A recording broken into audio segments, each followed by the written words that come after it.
evening, good evening. It is Sunday, July 24th. Welcome. Thank you for joining the Variable Play Network. My name is Javi. Welcome to Sunday Night Magic, where we talk about everything magic on Sundays.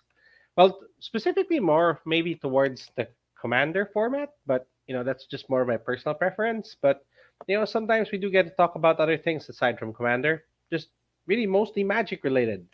So, if you're here tonight, I see a couple of people on the live stream. Thank you for joining. I know everyone is probably either at Conquest or probably coming home from Conquest.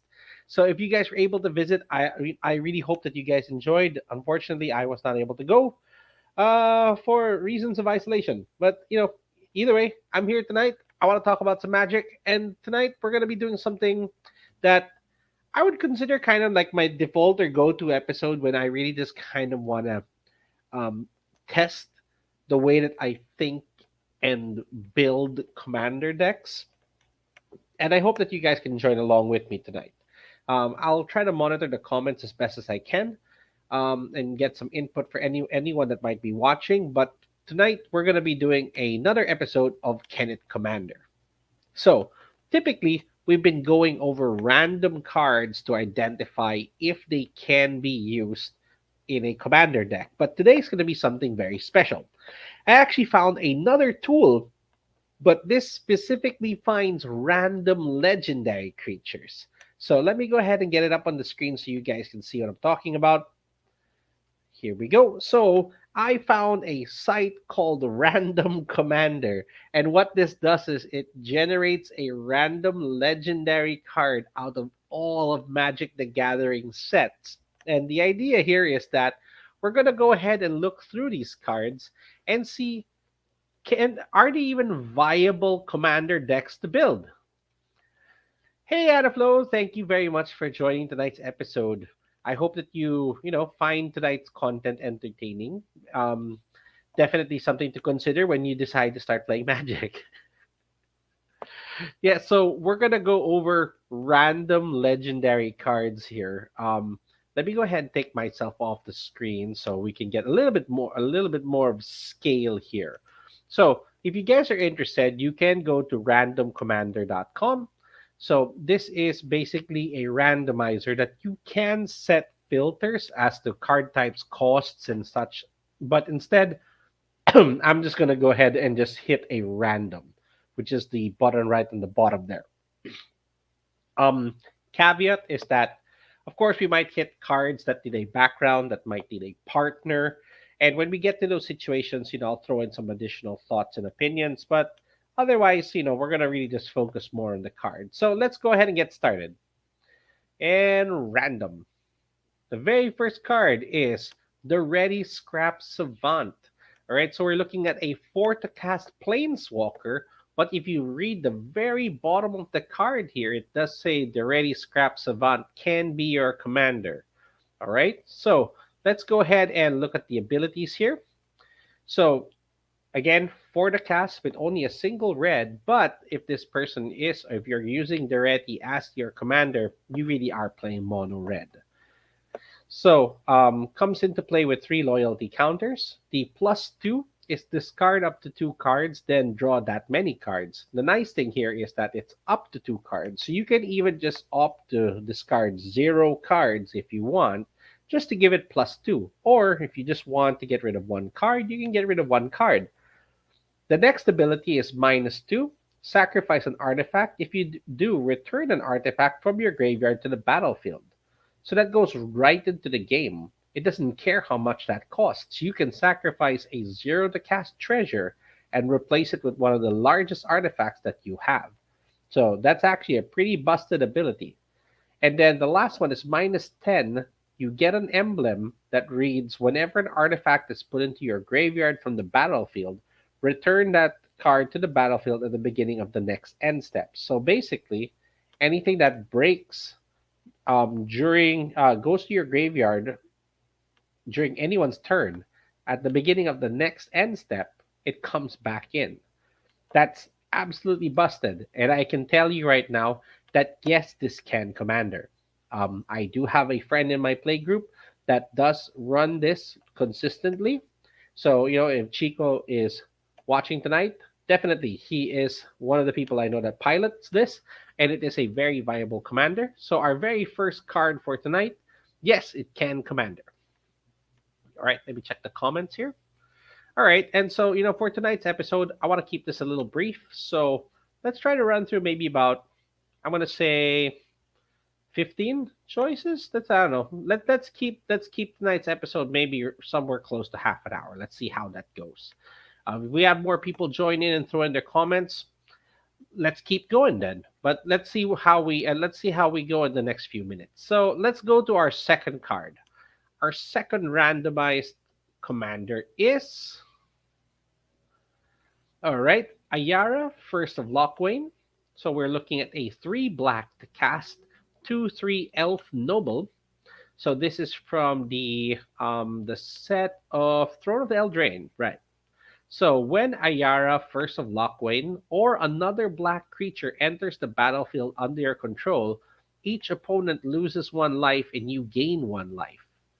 And then you can actually sacrifice another black creature to draw a card. So it does specifically say another black creature, which means that Ayara cannot sacrifice herself for that draw effect. Now, the interesting thing here is that you're definitely playing mono black, but this is a viable commander. I would say that you do have a lot of black cards that can produce tokens, and they make like black thralls or they make black bats. There's a lot of engines that you can build here, especially zombies.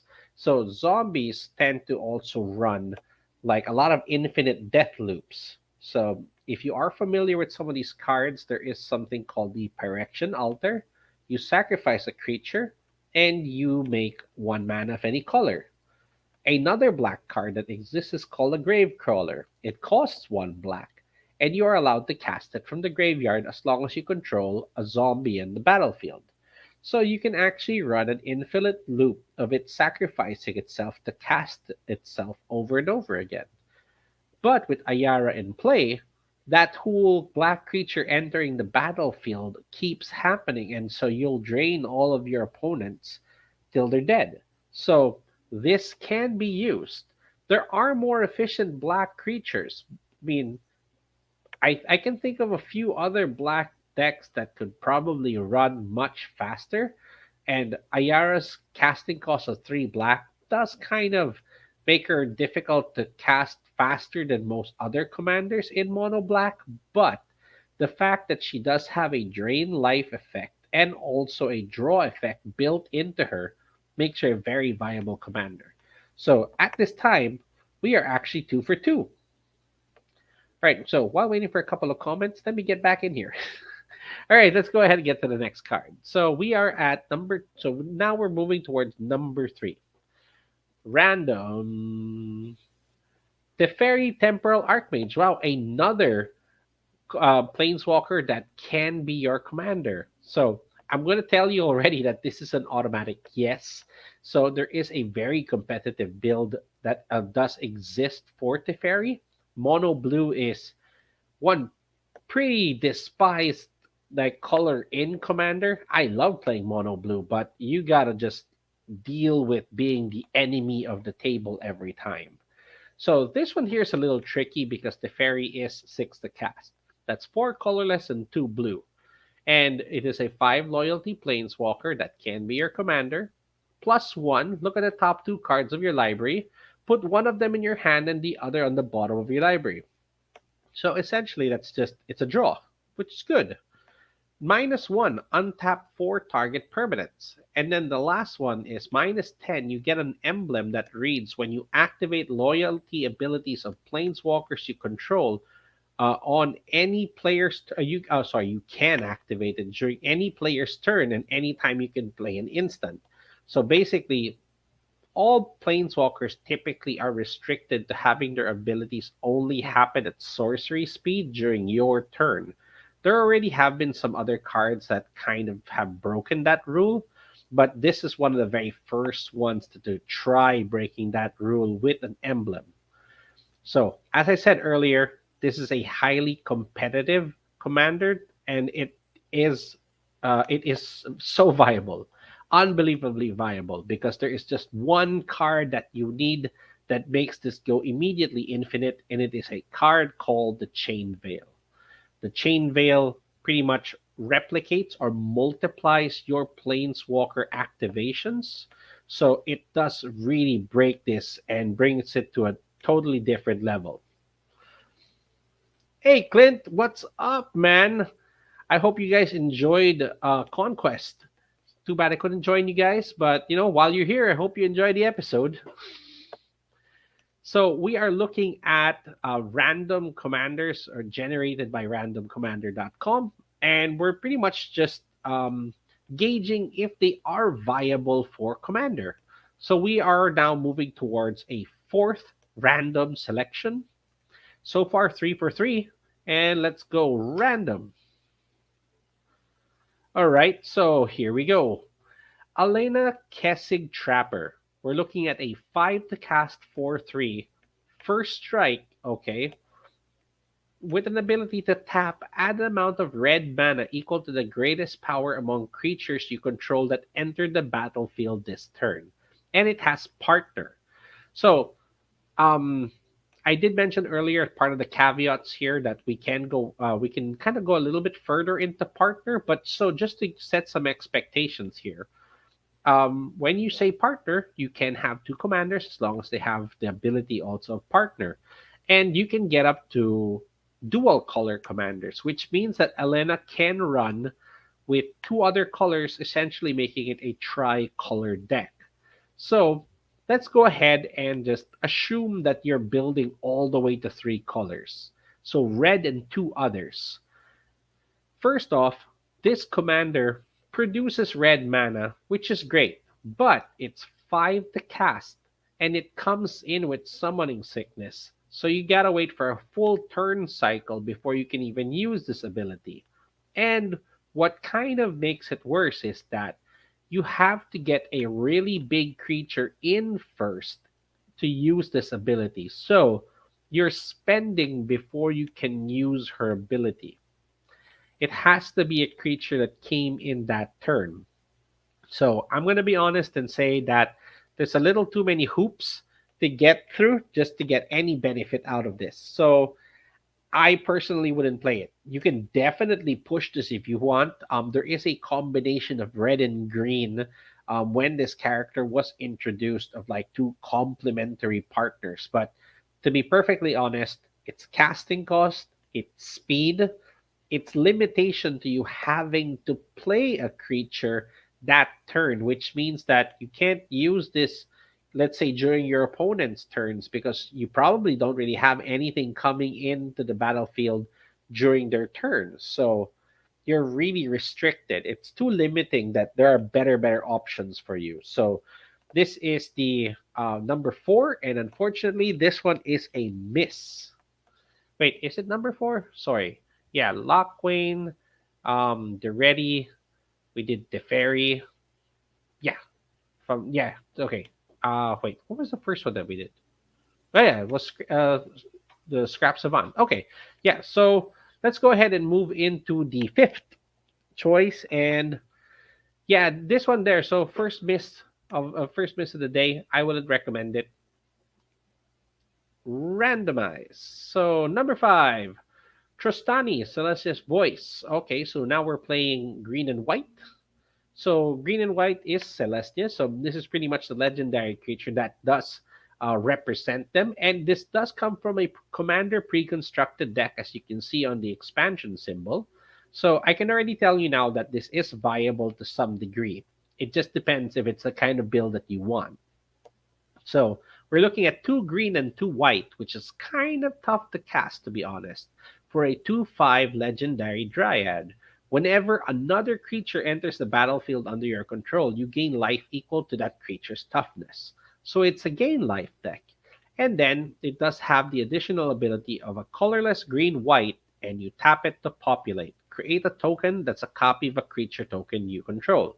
So basically, it just replicates tokens that you have. And that token comes into play with toughness, so you do gain life. So it's kind of one directional in that you're just gaining life here. And then you can make tokens. Now, can you win with that?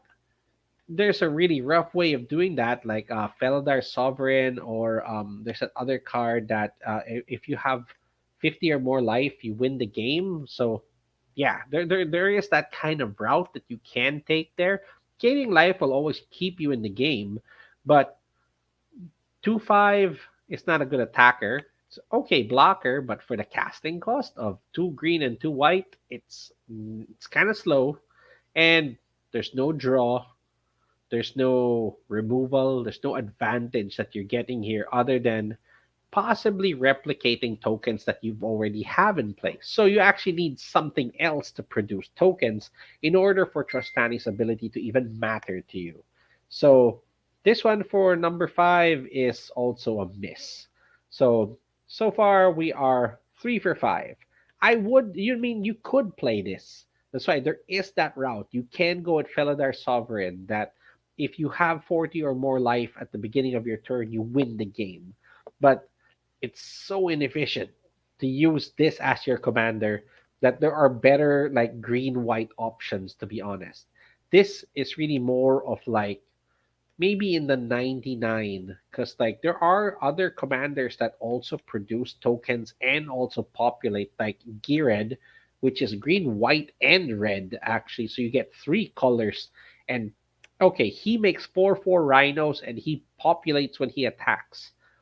So, okay, more attackers. This kind of complements it by giving you life so that you can take a hit from like your opponent's crackback. So they can complement each other, but this as the leader of your deck, I wouldn't. Let's move to the next one. Let's hit. Okay, so now we are at number 6.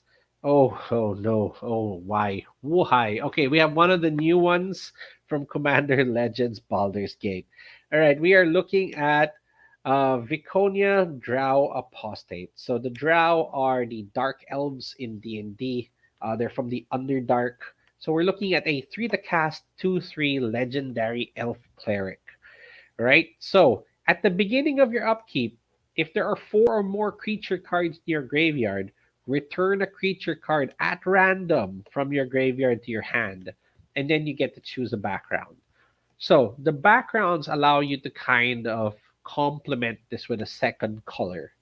I would maybe go with um let's see, what colors would you want to go with this? Because like this cares about the graveyard.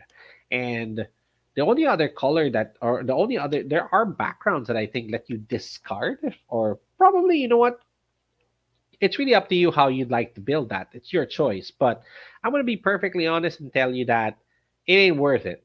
This drow is pretty bad.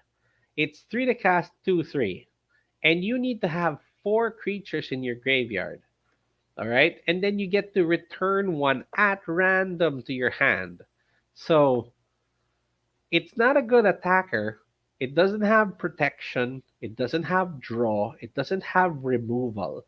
The only thing that it really does is get you dead cards. But at the same time, the setup is just way too annoying in order for you to get anything. Hey, good evening. Good evening. Thank you for joining.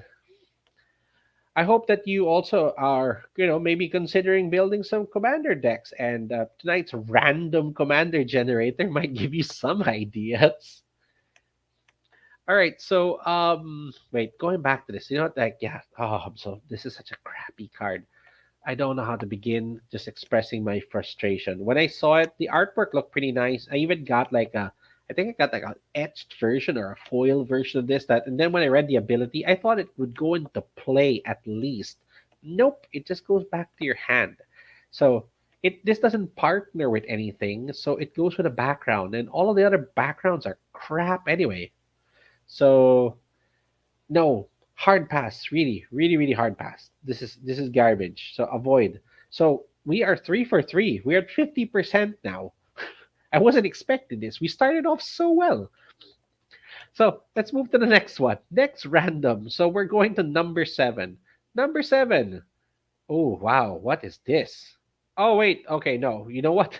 This is kind of a cheat, but fine. Okay, we're looking at Gerina Kudrow. So this is the face commander of the Mardu Commander human deck that came out in 2020. So this obviously can be a commander for you to play because it actually came in a pre-constructed deck. There are people that really do like sticking with pre-constructed and not customizing, that they treat it like a board game, like it's ready to play as is. So I can tell you now that there are people who play this. There's a link here to EDH Rec that you can actually jump into and see other people's builds for this. But so let's just take a look at the card really quick. We're looking at a Mardu and colorless. That's one colorless, red, white, black for a 3/3 legendary human soldier. When Gerina Kudrow enters the battlefield, create a 1/1 white human soldier token for each time you cast a commander from the command zone this turn. But obviously, if she is your commander, it's every time you cast her. So you could technically have her in your 99. And if you have like other commanders that allow her to be part of the 99, she could actually create maybe a hell ton of 1/1 white soldiers. And then her static abilities, other humans you control get +2/+0. How I wish that she also counted herself there. Being a 4 to cast 5/3 would have been great. But, alright, basically, she is dependent on you casting your commander multiple times, which means that if she is your commander, the commander tax starts stacking up really high for her. So, is it worth it for that? I think that her static ability makes her a target. She's like an anthem for humans. So, sure, people are probably going to want Gerina to, be gone and not on the battlefield. But is it really worth paying that much just to get 1/1 soldiers and an anthem effect? To be honest, no, I wouldn't. So number 7, I would say is a no for me. This is I don't really know.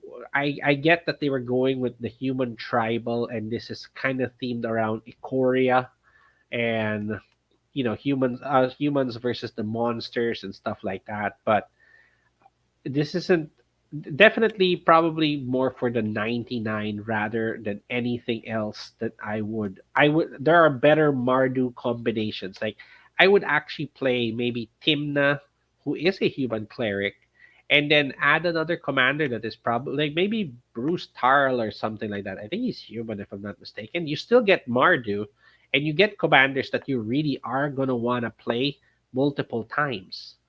You can even technically build like massive loops with cheaper commanders like Rograk, son of Rograk, that it's a 0 to cast commander. And if you can keep looping it and then play Gerina Kudrow, you'll get a bunch of 1/1s. What you do with that is really up to you.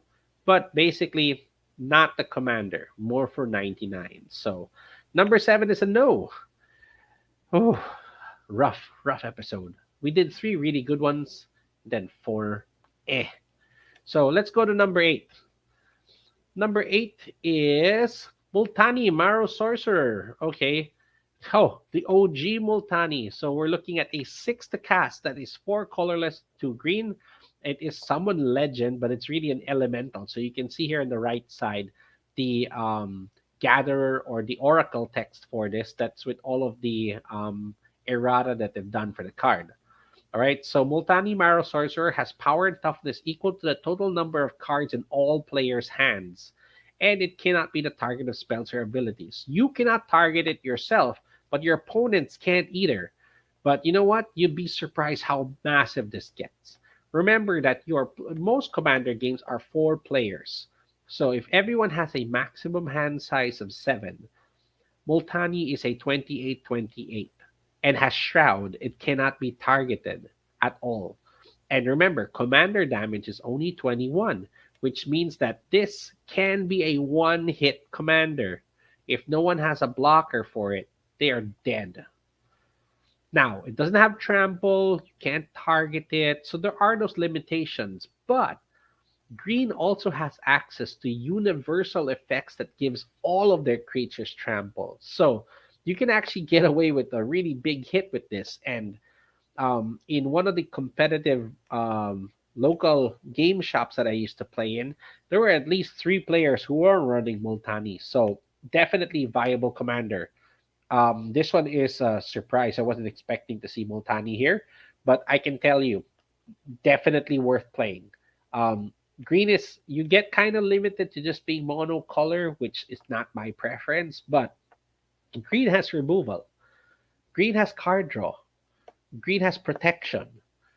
Green can smash face and can defend itself basically. So it's the toolbox of all magic colors. It does everything. So if you're just looking to make something totally unstoppable, I would definitely consider playing Multani. So we're 4 for 4. We're doing pretty well. Yeah, we're back to 50%. All right, let's go ahead and move to number 9. Number nine. Okay, Dipala Pilot Exemplar. Okay, from the Kaladesh cycle.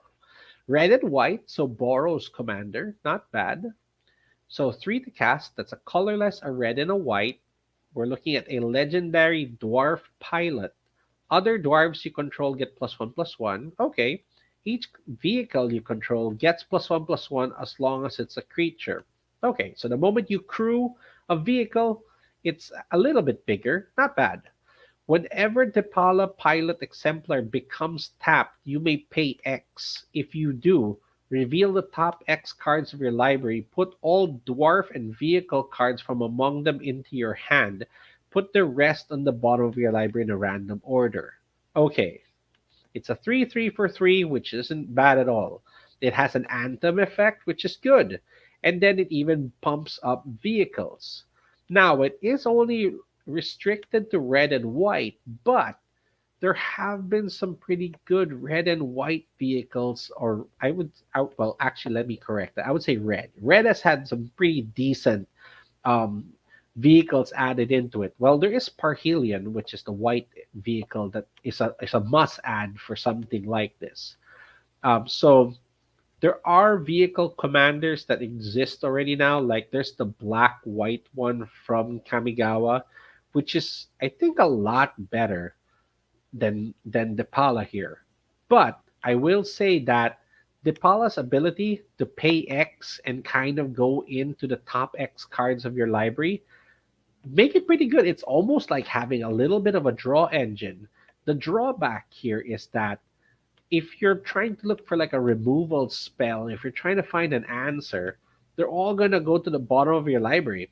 So you have to make sure that you're playing with a fairly decent amount of dwarfs and vehicles. So it's really I'm gonna say it's really tribal, and I mean tribal commander decks are an existing archetype. They are viable, so you can definitely play this, but I think that there are better commanders to use. This is something I would maybe consider more in the 99. So this one's a 50-50. You can build it. You can have a lot of fun with this, but you're going to need dwarves. So you're going to be playing around the dwarves that were provided in Kaladesh. Maybe in Kaldheim there are some dwarves there. That's I mean it came out like long after this set. So there are some options there as well. There are more vehicles that have been put out since Kaladesh, so you do have a wider range of options, and there's a whole bunch of them that just came out in Kamigawa Neon Dynasty. So you know what? I'll just say yes. I think that you can. Now it's not gonna be like the greatest vehicle deck ever, to be honest. But yeah, you're gonna really want blue and white because they make pilots too, and those are really good. But you know what? Give it a try. Let's just say yes. And you know what? Let's do one last. So for our final one tonight, so far we're at 5 yes and we're at 4 no's. Let's see what our final random commander will be.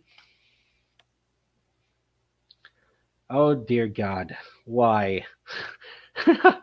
All right, do I have to pronounce this asmoran numari? Oh my God, this is not gonna work. Not even with me. I have a cold right now. So you can see how its name even extends beyond the screen here. This is a joke. So fine, I'm just gonna call her Asmoran. All right. So Asmoran here has the longest possible name in Magic the Gathering, and if you look at it, its name stretches way beyond even like the title box that was given for it here. This is a joke. This was this random commander generator thing is trolling me for the very last card of the episode. So we're looking at a black and red human wizard that has no casting cost at all, but is still identified as black and red, as you can see here on next to legendary creature. There is a black and red pip. All right, so we're looking at a card that has no casting cost and is a 3/3. As long as you've discarded a card this turn, you may pay a black or a red, so it's a hybrid mana, to cast this spell. So you get a 3/3. When Asmoran enters the battlefield, you may search your library for a card named the Underworld Cookbook, reveal it, and put it in your hand.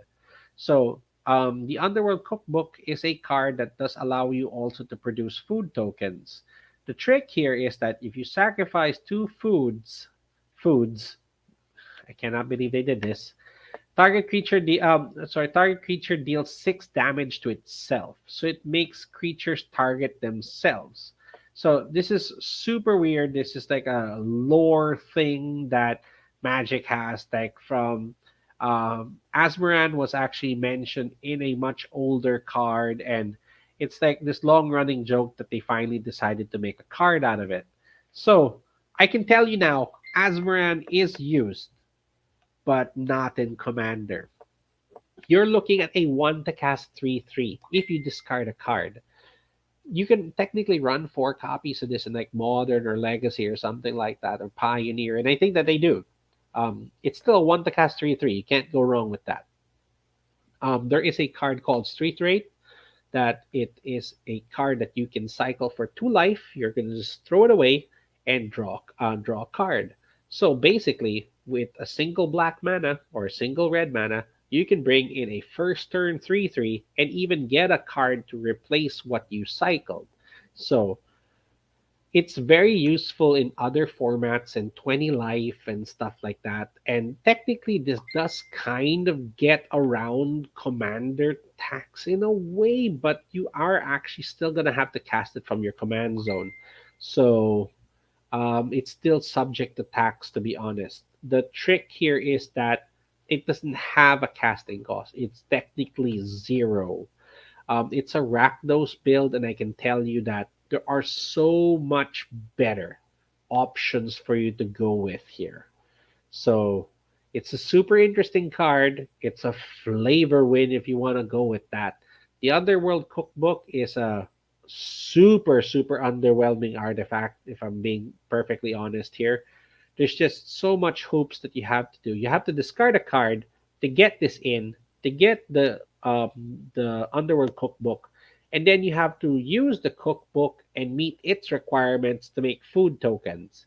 Then you're gonna sacrifice 2 of those tokens or foods if you want to be annoying, and basically you're just gonna deal 6 damage to a creature. This is like this is the Ruberg machine of just things moving around to do like the most menial tasks. So it's really not worth the time, to be perfectly honest.